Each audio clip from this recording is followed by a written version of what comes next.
My name is Nadia. I'm 40 years old, living in Leicester now, a long way from the house where my childhood was taken from me. People often say I look calm, that I speak softly, that I have a quiet strength. What they don't realize is that strength is something I built out of survival, not something I was born with. I grew up in a traditional Punjabi immigrant family in the UK. My parents came here in the late 1960s and carried their cultural beliefs tightly with them. Beliefs about honor, obedience, and silence, especially silence for girls. I was the only daughter in a family that valued sons. From as early as I can remember, I was treated as if I didn't belong. I wasn't hugged, held, or comforted. I was told I carried bad luck, that I brought shame just by being born a girl. My world became one small room, while other children had colorful bed sheets and toys. My room had bare walls, no warmth, no softness. I wasn't allowed to speak freely, laugh, or even make eye contact. Girls were expected to look down, to stay quiet, to stay small. School should have been my escape, but it wasn't.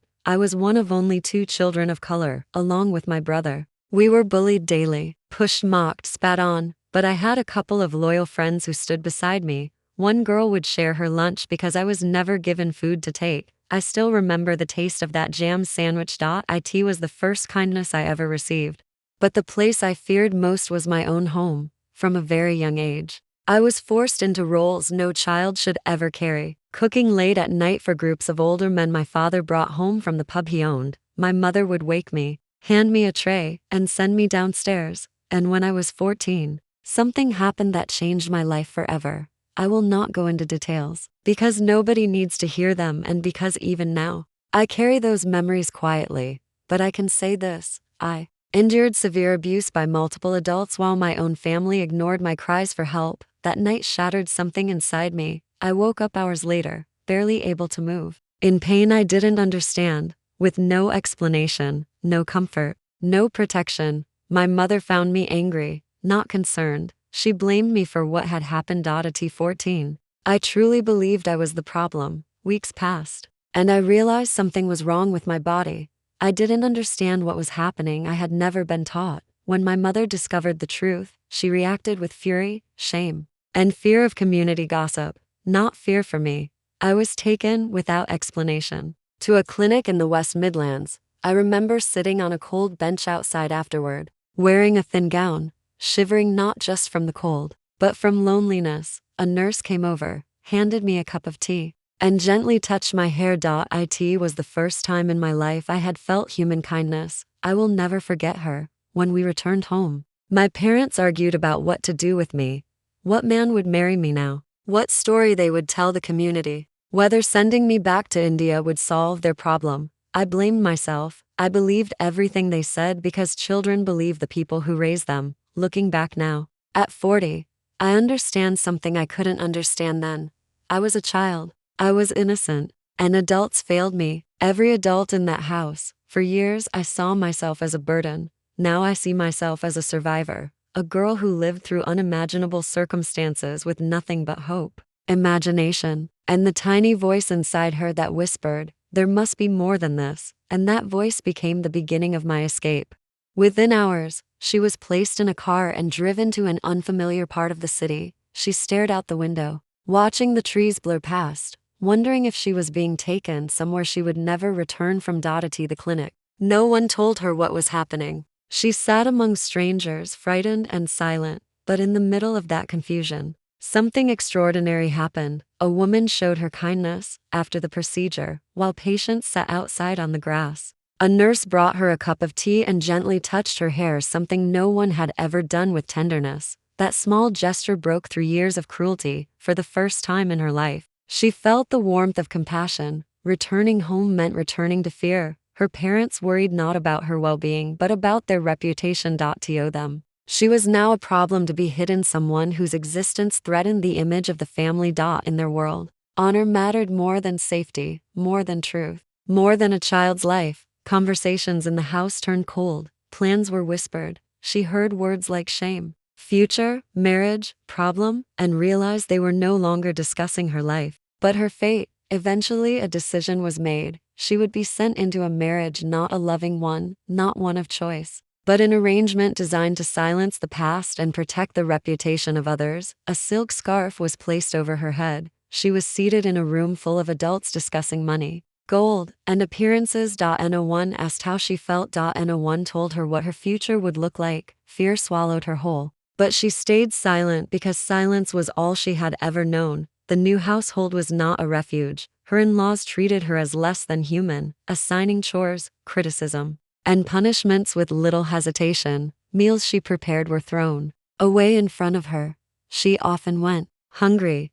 Any sign of distress was dismissed. Yet, something unexpected happened. She found work. Having a job meant stepping into a world where people smiled at her, asked questions, and genuinely cared about whether she was all right. A coworker noticed her bruises. Another asked why she walked with a limp. For the first time, she felt seen. That small sense of independence began to change her. She started imagining a life that wasn't built on fear. She began dreaming of safety, warmth, and dignity, dreaming without permission. And one morning, on her way to work, a thought appeared.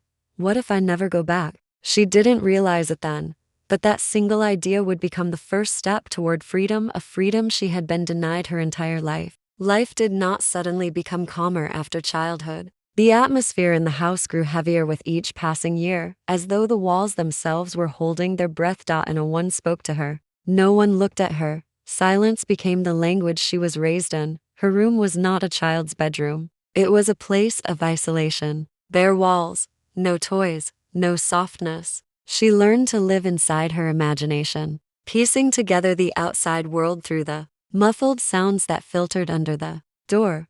Sometimes she pressed her ear against the wood, just to pretend she was sitting with a family she never truly had.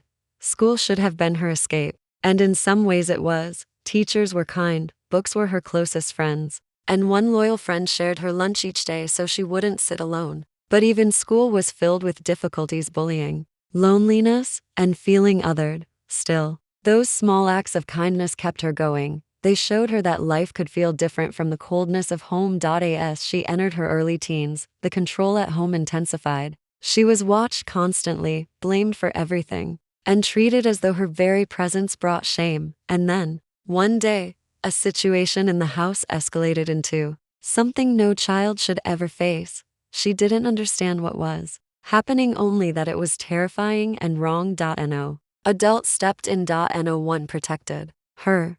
The emotional weight of that moment remained. Long after the immediate danger ended, she was left to face the aftermath alone, confused, frightened, and convinced that she somehow deserved it because that's what she had been taught all her life. Soon after, her body began to change in ways she didn't understand. In her home, no one taught girls about their bodies or their health. When her parents noticed something was different, panic and anger filled the house. There were no explanations, no comfort, only accusations. I didn't know it then, but that memory would follow me for decades. A reminder that kindness exists even in the darkest places. When we returned home, there was no rest, no healing, only panic about the family's reputation. They spoke about me as if I wasn't there, as if I was a problem to be solved, a stain to be hidden, a girl whose future had already been ruined. The solution came in the form of a marriage arrangement. They negotiated with another family, speaking openly about money, gold, expectations, everything except my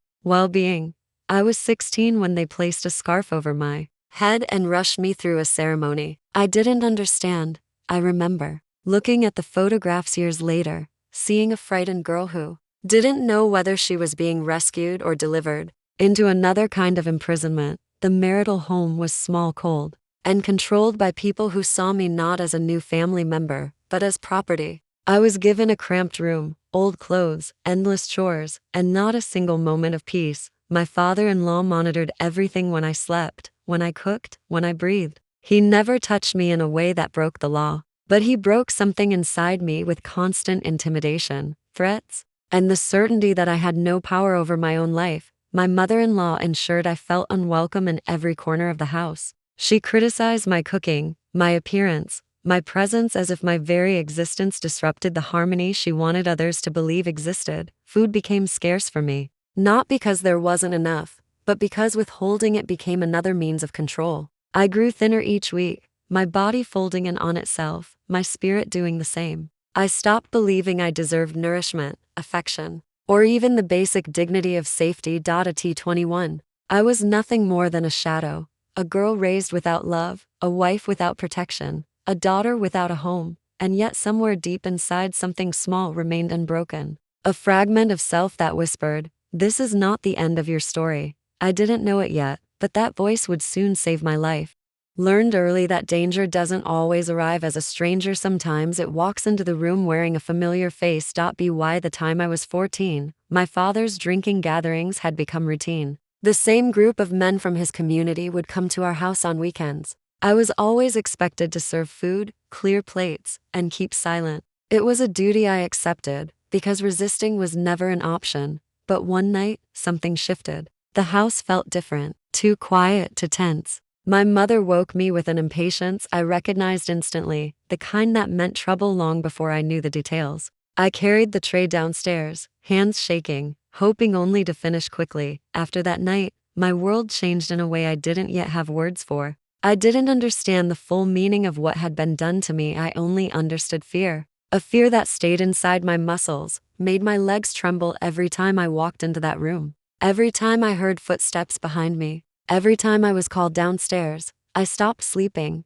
I stopped eating. I lived in a constant state of waiting. Waiting for the next threat. Waiting for something to snap. Waiting for an escape I couldn't imagine. When I missed my period months later, I didn't understand why. I told my mother because she was the only person I could tell. Her face hardened immediately. Instead of comfort, she gave me blame. Instead of safety, she gave me silence. My father was called home. I was sent to my room, listening to the muffled arguments downstairs, my heart pounding through my ribs. Within an hour, I found myself in the back seat of his car. I had never been allowed in his car before. I watched the trees blur past the window, not knowing where they were taking me. Or my job became the first place where I felt even a hint of my own identity. At home, every choice was made for me. At work, I learned what it felt like to have a voice, even if it was only through simple tasks or small conversations. I would arrive early, stay late, volunteer for anything that allowed me to stay out of the house a little longer. Work didn't give me freedom, but it gave me a glimpse of it.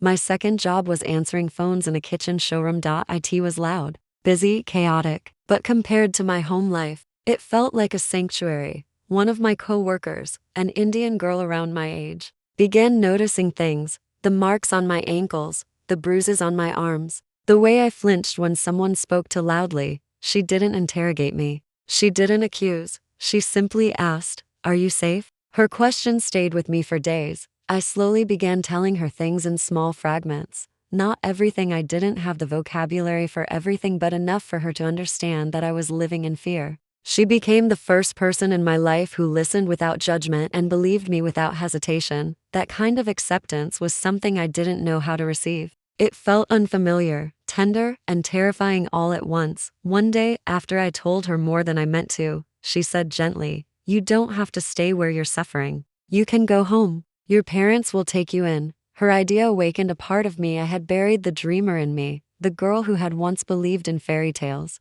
I pictured myself walking into my childhood home and being welcomed, being forgiven, being held. It was a fantasy built on the longing of a child, not the reality of my past. But longing can be powerful when you have nothing else. So one morning, I made a decision that felt both brave and foolish.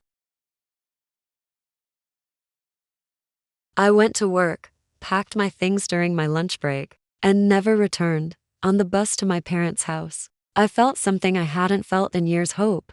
I imagined my mother smiling, my father softening, my brothers being glad to see me. I imagined safety, belonging, and warmth. I imagined a family I never actually had. But reality greeted me at the door. My father opened it, and the softness I had invented in my mind collapsed instantly. He pulled me inside before I could speak. My brothers appeared. My mother stood in the doorway of the living room, her expression unreadable.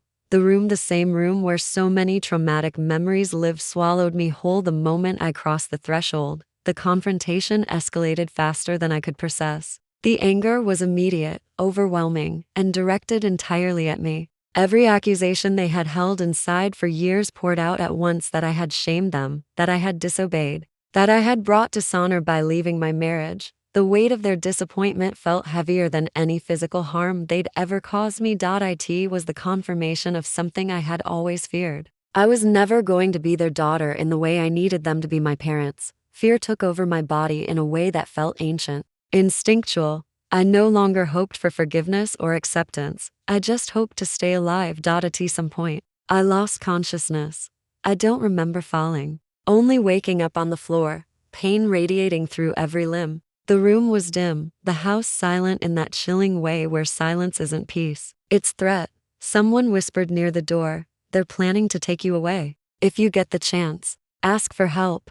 The words didn't make sense at first, then they made too much sense. I tried to stand but my legs wouldn't respond. I tried to crawl but even that felt impossible. The morning after the police brought me to the hospital felt unreal, as if I had woken up in someone else's life. The ceiling was white, the sheets stiff, the room quiet except for the low hum of machines. I remember thinking that the silence felt different here. It wasn't threatening. It wasn't loaded. It was simply silence. Doctors came and went. Nurses took notes, adjusted blankets, checked my injuries, but none of them asked who I was. None of them asked why I was alone. They treated the wounds, but not the story behind them. And in a strange way, that felt comforting. For the first time, I wasn't being questioned, judged, or punished. I was simply allowed to exist, but existence isn't the same as belonging. I watched the families around me, children visiting elderly parents, partners bringing flowers, sons and daughters sharing sandwiches from the cafe downstairs.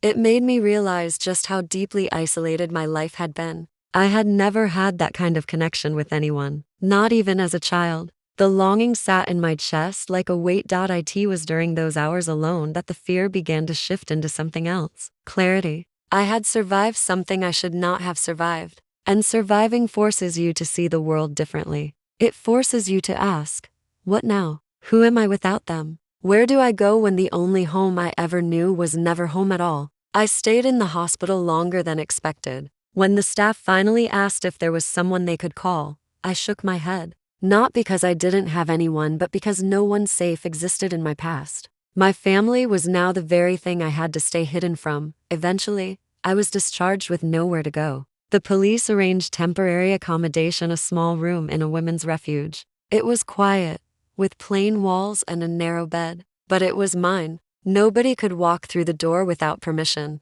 Nobody could yell my name from the hallway. Nobody could drag me back into darkness. For the first time in my life, I slept without fear of footsteps. Days turned into weeks. I had counseling sessions, meetings with advocates, and long conversations with people who tried to help me understand what had happened. But the truth is, I didn't fully understand it myself. I still had habits that came from years of conditioning. Flinching at loud noises, avoiding eye contact, apologizing for everything, even existing. I didn't know how to be a person yet. I only knew how to survive. One afternoon, my caseworker asked, "Do you want to press charges?" I froze. Not because I wanted to protect. She nodded. "Then we focus on rebuilding."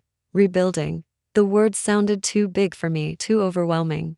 How does someone rebuild when they never had a foundation? But little by little, rebuilding started to happen in ways I didn't expect, in small, ordinary moments. I learned how to take a bus without feeling watched. I learned how to shop for groceries without rushing. I learned how to make simple choices. What to eat, when to sleep, where to walk. Choices that had never belonged to me before. Every small freedom felt like a victory. After a few months, I found a job answering phones at a local business. It was far from glamorous, but it gave me routine, stability, and a paycheck. My coworkers didn't know my history. They only knew me as the quiet girl who always arrived early and carried too much gratitude for simple kindness. They didn't know that every smile they gave me felt like a piece of my fractured self being glued back together. One evening, while walking home, I stopped at a small park. The sunset painted everything gold, the air soft with early summer warmth. I sat on a bench and watched families pass by. Children laughing,